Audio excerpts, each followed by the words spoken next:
আসসালামু আলাইকুম ওয়া রাহমাতুল্লাহি ওয়া বারাকাতুহু। আমার আল্লাহ পাক রব্বুল আলামিন তিনি বলেন, তোমরা মৃত্যুর জন্য সব সময় প্রস্তুতি থাকো। মরণের গাড়ি তোমাদের কাছে কখন চলে আসবে তোমরা বুঝতেও পারবে না। তখনই তোমাদেরকে তুলে নিয়ে চলে যাবে, কিছু করার থাকবে না।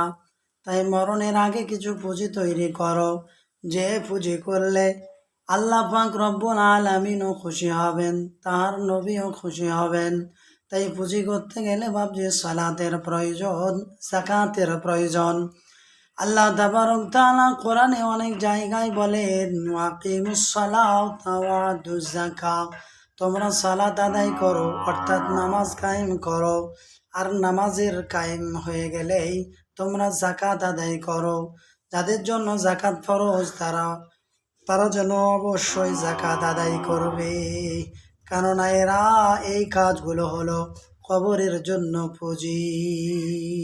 তাই সকলে আমরা এই পুঁজিগুলো করবার চেষ্টা করব বলি ইনশাআল্লাহ।